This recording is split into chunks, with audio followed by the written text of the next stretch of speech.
Hello guys, நீங்கள் TNPSC group 4 or group exam prepare பண்ணிட்டுருக்கீங்கன்னா கண்டிப்பாக இந்த வீடியோ பற்றி தெரிஞ்சு வச்சுக்கோங்க. ஏன்னா இதில் கொடுத்துருக்கிற நம்ம ஷார்ட்கட் வந்து பார்த்துட்டோம்னா இலக்கணம் பற்றி கொஸ்டின் கேட்டாங்கன்னா டக்குன்னு அடிச்சிடலாம். ஆக்சுவலி இந்த வேர்ச்சொல் வினை மற்றும் வினையச்சம்லாம் வந்து நம்ம பசங்க நிறைய பேர் வந்து எக்ஸாமில் மிஸ்டேக் பண்ணுவாங்க. ஸோ நான் சொல்கிற இந்த ஷார்ட்கட்டை நீங்கள் யூஸ் பண்ணிங்கன்னா 2 செகண்டில் வந்து இதுக்கான பதிலை வந்து நீங்கள் கண்டுபிடிச்சி 1.5 மார்க் தட்டி தூக்கிட்டு போயிட்டே இருக்கலாம். ஸோ அது என்ன ஏதுங்கிறது முழுசாக பார்க்குறதுக்கு முன்னால் ஃபஸ்ட்டு பார்க்க போகிற டாபிக் வந்து பெயரெச்சம். ஆல்ரெடி வந்து வேர்ச்சொல் வினை மற்றும் வினையச்சம் சொல்லிட்டு இதுக்கு முன்னால் ப்ரீவியஸ் வீடியோவில் போட்டிருக்கோம். அதை பார்க்காதவங்க பார்த்துட்டு வந்துருங்க. அண்ட் இந்த வீடியோவை முழுசாக பாருங்கள், சரிங்களா? ஃபஸ்ட்டு பெயரெச்சம் அப்படின்னா என்ன அப்படிங்கிறது சொல்லி நம்ம பார்த்துட்டு போயிடலாம். பெயரை கொண்டு முடியும் எச்சம் பெயரெச்சம் அப்படிங்கிற கான்செப்டில் தான் இன்றைக்கி நம்ம பார்க்க போகிறோம். பெயரெச்சம் அப்படின்னா பெயரை கொண்டு முடியும் எச்சம். ஃபஸ்ட் பெயரெச்சம் மொத்தம் 4 வகைப்படும். அது தெரிநிலை பெயரெச்சம், குறிப்பு பெயரெச்சம், எதிர்மறை பெயரெச்சம், ஈறுகெட்ட எதிர்மறை பெயரெச்சம் சொல்லி 4 வகைப்படும். அண்ட் இந்த பெயரெச்சம் வந்து பார்த்திங்கன்னா 3 காலத்துலேயுமே வரும். இறந்த காலம், நிகழ்காலம், எதிர்காலம் சொல்லிட்டு 3 காலத்துலேயும் வரும். அண்ட் பெயரெச்சம் அப்படிங்கிறது பெயரை கொண்டு முடியும் எச்சம் பெயரெச்சம்னு சொல்லுவாங்க.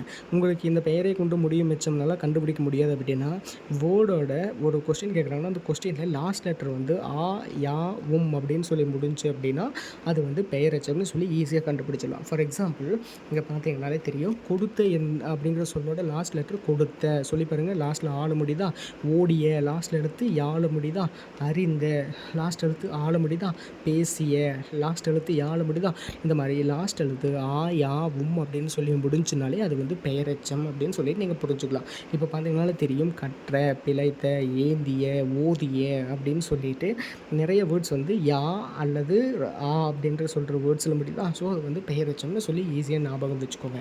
இப்போ எக்ஸாம்பிள் பாருங்கள், இயற்றினார் என்னும் வினைமுற்றின் பெயரெச்சம் காண்க.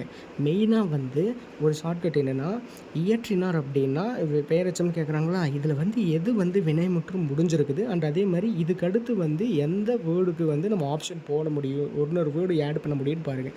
இங்கே இயற்று இது வினைமுற்று அணைஞ்சிருச்சு, இதுக்கு மேலே எதுவும் போட வேண்டியதில்லை. இயற்றியவன் இதுக்கப்புறம் நம்ம எதுவும் போட முடியாது. இயற்றல் இதுக்கப்புறம் நம்ம எந்த ஒரு வேர்டும் போட முடியாது. ஆனால் இங்கே இயற்றியன் இருக்குதா, இதுக்கப்புறம் நம்ம ஒரு வேர்டு போடலாமா, இயற்றிய மாணவன், இயற்றிய ஆசிரியர் அப்படின்னு சொல்லிட்டு ஒரு ஆன்சர் போடலாமா. ஸோ இந்த மாதிரி ஒரு வேர்டு கொடுத்து பெயரெச்சம்னு கண்டுபிடிக்க சொன்னாங்கன்னா இதுக்கப்புறம் வந்து ஒரு வேர்டு ஆட் பண்ணுற மாதிரி இருந்தாலோ அல்லது லாஸ்ட் எழுத்து ஆளு சொல்லி முடிஞ்சாலோ அது வந்து பெயரெச்சம்னு சொல்லுவாங்க. இங்கே இயற்றிய அப்படிங்கிற இடத்துல லாஸ்ட்டில் யா வருதா, ஸோ அது வந்து பெயரெச்சம். அடுத்து பாய்ச்சல் என்னும் தொழிற்பெயரின் பெயரெச்சம் காண்க. இங்கே பாய்ச்சல் அப்படின்னா இது எது வந்து வினை முற்று பெறாமல் இருக்குது அண்ட் அதே மாதிரி இதுக்கப்புறம் எந்த ஒரு வேர்டு வந்து நம்ம ஆட் பண்ண முடியும்னு நினைக்கிறீங்க. இங்கே பாய்ச்சினார் முடிஞ்சா, இதுக்கப்புறம் ஏதாச்சும் ஒரு வேர்டு ஆட் பண்ண முடியாதா, பாய்ச்சு இது கட்டளை இதுவுமே முடிஞ்சா, இதுக்கப்புறம் எதுவுமே நம்ம பண்ண முடியாதா, பாய்ச்சி இதுக்கப்புறம் நம்ம எதுவுமே ஆட் பண்ண முடியாது. ஆனால் பாய்ச்சிய அப்படின்ட்டு இருக்குதா, இந்த பாய்ச்சிய அப்படிங்கிறதுக்கு அடுத்து வந்து நம்ம லாஸ்ட்டில் வந்து பாய்ச்சிய விவசாயி அப்படின்னு சொல்லிட்டு ஒரு வேர்டு ஆட் பண்ணலாமா. இந்த மாதிரி லாஸ்ட்டில் யா, ஆ, அப்படின்னு சொல்லி முடிஞ்ச அல்லது அதுக்கு அடுத்து ஒரு வேர்டு ஆட் பண்ணுற மாதிரி வந்தாலும் அது பெயரெச்சம். அடுத்து குமைந்தனை என்ற சொல்லின் பெயரெச்சம் காண்க. இதில் பாருங்கள், குமைந்த, குமைந்து, குமைதல், குமை, இதில் எது வந்து லாஸ்ட்டில் வந்து நம்ம சொன்ன ஷார்ட்கட் வருது குமைந்த, லாஸ்ட்டில் ஆ வருதா. ஸோ இதுதான் ஆன்சர். அடுத்து நீங்கள் பார்த்தீங்கன்னா மயங்கு என்ற சொல்லின் பெயரெச்சம் தேர்க. இதில் எது வந்து லாஸ்ட் எழுத்து நம்ம சொன்ன மாதிரி ஆ, யா, அப்படின்னு சொல்லிட்டு வருது, மயங்கிய, மயங்கியவன், மயக்கி, இதில் வந்து இந்த 3மே வந்து வேர்டு முடிஞ்சு, இதுக்கப்புறம் எதுவுமே ஆட் பண்ண முடியாது.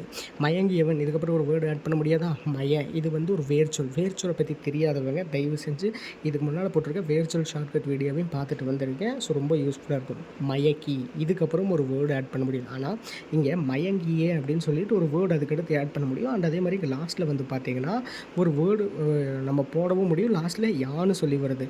இப்போ மயங்கிய மாணவி அப்படின்னு சொல்லி போடலாமா. ஸோ அப்படி வந்தால் இதுதான் ஆன்சர். அடுத்து நான் வந்து 4 கொஸ்டினுக்கு ஆன்சர் சொல்லிட்டேன். பேலன்ஸ் இருக்கிற 4 கொஸ்டினுக்கு நீங்கள் உங்களுக்கு ஆன்சர் தெரிஞ்சுன்னா கண்டிப்பாக கமெண்ட் செக்ஷனில் தட்டிட்டு போயிருங்க. ஏன்னா அப்போ தான் நான் சொல்லி கொடுக்குற ஷார்ட்கட் உங்களுக்கு எந்த அளவுக்கு புரிஞ்சிருக்குன்னு சொல்லி எனக்கும் தெரியும். ஸோ உங்களுக்காகவே கொஸ்டின்ஸை கொஞ்சம் மெதுவாகவும் நான் ஷோ பண்ணி காட்டுறேன். ஸோ பார்த்து எது கரெக்டான ஆன்சராக இருக்குமோ நீங்கள் கமெண்ட் செக்ஷனில் கமெண்ட்டை தட்டிட்டு போயிருங்க. அண்ட் இதே மாதிரி நம்மக்கிட்ட நிறைய ஷார்ட்கட் வீடியோஸ் எல்லாம் இருக்குது. இதெல்லாம் பார்க்கணுன்னு நினச்சிங்கன்னா மறக்காமல் நம்ம பேஜுக்கு வந்து ஒரு சின்ன சப்போர்ட் கொடுத்துருங்க. அண்ட் பார்ட் 5 வீடியோ விளையாடனையும் பெயர் அப்படிங்கிற ஒரு வீடியோவில் நம்ம சந்திக்கலாம். அண்ட் அதே மாதிரி நம்ம 10,000 ஃபாலோவர்ஸை ரீச் பண்ணுறதுனால வந்து நம்ம புதுசாக யூடியூப் சேனல் க்ரியேட் பண்ணியிருக்கோம். அதை சப்ஸ்கிரைப் பண்ணாதவங்க சப்ஸ்கிரைப் பண்ணிக்கோங்க. சேனல் நேம் வந்து avitnpsc.2026. அண்ட் அதே மாதிரி வந்து இந்த வீடியோ எடுக்கிற பிடிஎஃப் உங்களுக்கு வேணும்னு நினச்சிங்கன்னா கமெண்ட் செக்ஷனில் பெயரெச்சம் அப்படின்னு சொல்லிட்டு கமெண்ட்டை தட்டி விட்டு போயிருங்க. நானே உங்களுக்கு அனுப்பிச்சி வைக்கிறேன். அல்லது உங்களுக்கு அதில் வரல அப்படின்னா டைரெக்டாக எனக்கு டிஎம் பண்ணுங்கள், நானே உங்களுக்கு அனுப்பிச்சி வைக்கிறேன். சரிங்களா. அப்புறம் வழக்கம் போல் அடுத்த வீடியோவில் பார்க்கலாம். பை.